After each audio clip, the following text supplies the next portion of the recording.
So we can continue now with the second session of today. So we have our speaker, Marilyn Downs from QuSecure. Please, the stage is yours. Okay, great.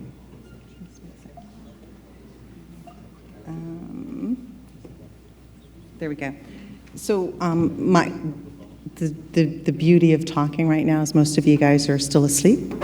So it's not like I'm going to be putting you to sleep. So I'm pretty happy about that.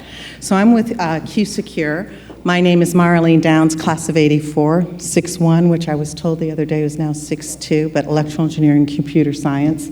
I'm doing compliance. I'm still doing a lot of engineering. So I'm going to talk to you a little bit about that journey. I'm not going to talk about quantum computers because we don't build quantum computers. But first of all, what I'm going to do is, this is our founder, Rebecca Crothamer, and she's put together a video. And I'm going to have her tell you what it is that we do. I've only joined the company. Here we go. I'm going to, oops, wait. So do I just hit my computer or do I hit this to start the video? Because I was, sorry guys, this is technology. And I'm trying to figure out where my mouse is.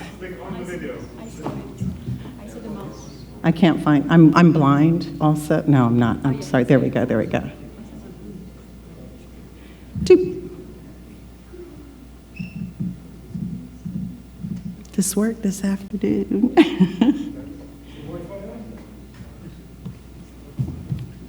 Sorry, guys. You can go back to sleep, and we'll wake you up in just a second. Technical difficulties. We have Wi-Fi. Yep. Enable content. Here we go.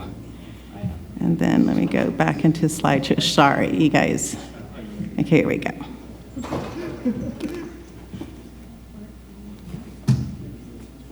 And then,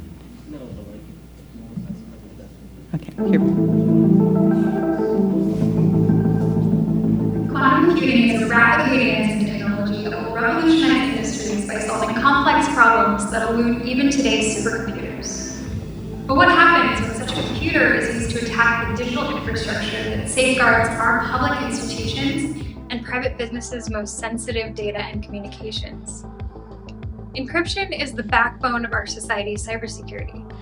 It's used to protect electronic health records, national defense systems, on our satellites and energy grid, financial transactions and online banking, and even our text messages. Soon, quantum computers will be capable of breaking encryption and will be used to expose sensitive data, disrupt critical infrastructure, and undermine our digital security. Like any powerful technology, quantum computing holds the potential for great advances. However, they will inevitably be used as a tool to decrypt our data. We need to begin preparing today for the reality of quantum computing-driven data breaches. I'm Rebecca Crothamer, Chief Product Officer and founder of QuSecure. Anticipating the need for a simple way to transition to a post-quantum environment, we started QuSecure in 2019 as a post-quantum cybersecurity company that protects data from classical as well as emerging cyber threats on any system, anywhere. Organizations need that easy button to make this critical cybersecurity upgrade, and that's exactly what we do. We protect data over the entire lifecycle to improve network privacy, integrity, and reliability.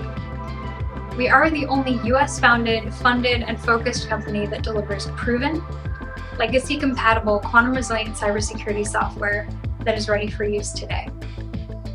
At QuSecure, our mission is to protect government, enterprise, and every person's data from quantum and classical cybersecurity threats. QuSecure provides quantum protection for today and tomorrow.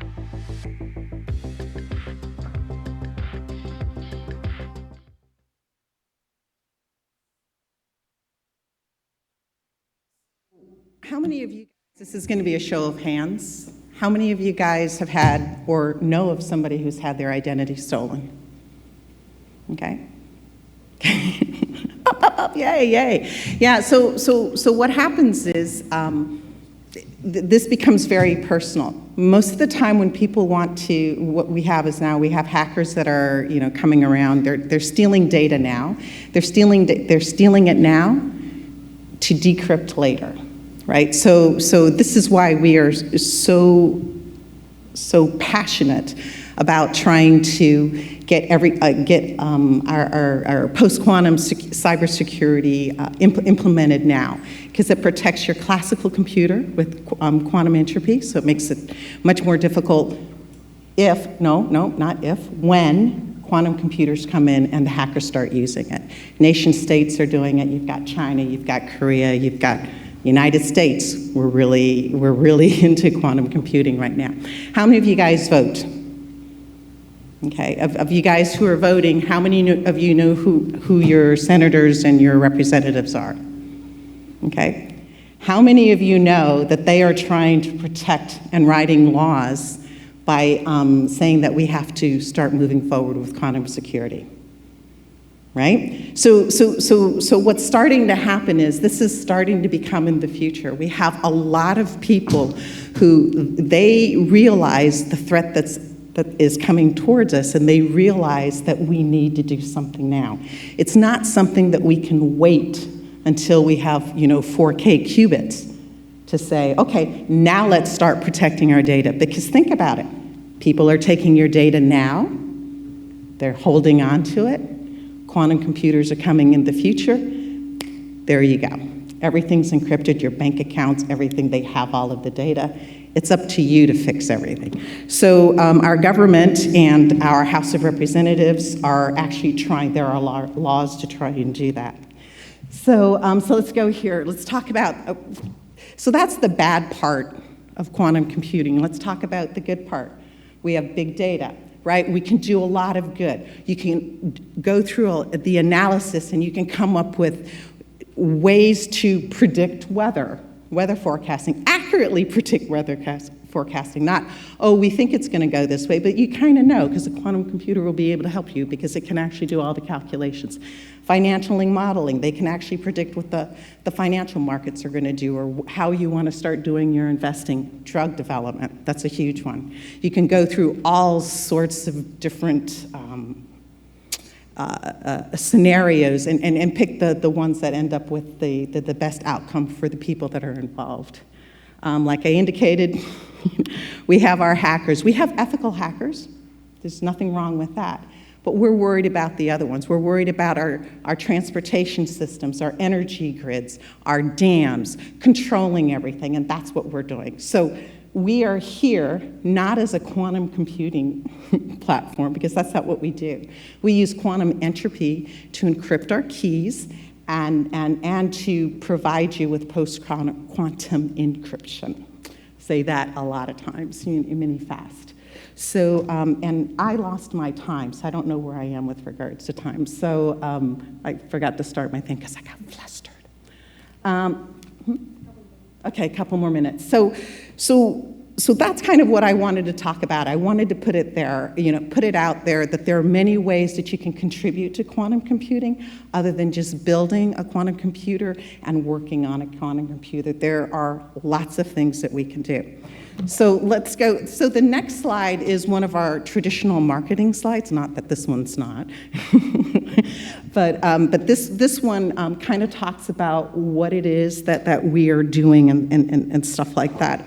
While we were talking about this, because it's just a lot of information on there, I want to tell you a little bit about my journey and how somebody who got an electrical engineer is doing compliance and why I'm doing that and why I'm passionate about it. One of the reasons, when I first got out of school, I was doing, developing your pulse sequences for what are now called MRI machines. It was before they were FDA approved. I worked for Bell Labs, optical computing. Ike was talking about the other day, we're in the same department. And then I started doing, as I felt that research wasn't following what I wanted to do as much, I started doing consulting. I consulted in the financial industry. I worked on the cloud. How do you migrate your on-premise information up to the cloud? What are the controls that you need to protect them? Because initially, AWS, IBM, Microsoft were like, no, it's all on you. Security's all on you. Now they understand the shared model that we all have something to do with security. And so that's how I came into compliance. And my goal is to left shift our controls as much as possible to protect the software that people are creating. And so luckily for me, I've got a team of people who are at QSecure who also have that envision to left shift. And so that's kind of where I'm going, and that's what, and the other thing that I want to do, because this kind of mentoring also, is that if you kind of follow what it is that you enjoy and what it is that you are passionate about, you eventually find your path, right? I know a lot of students from my year that went into engineering and they hated it. They got out in 5 or 10 years because it wasn't something they wanted to do. But my advice is find what it is about it that is passionate and follow that. It'll lead you down different trajectories. There's nothing wrong with that. That's part of how we grow and part of how we go forward. So if there's anything that I can do to help you guys, you guys have my email address.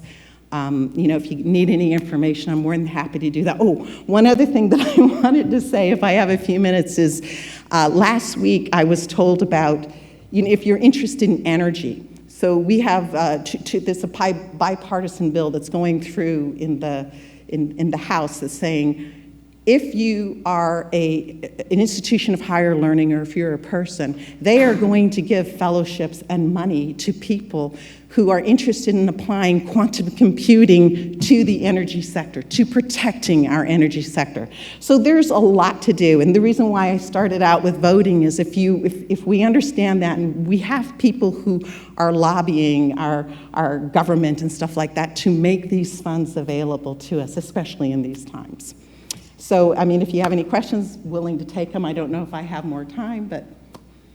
Probably for questions, we just time later. We reserve time later for questions. Okay, great, perfect. Awesome. Cool. Thank you guys very much for your time.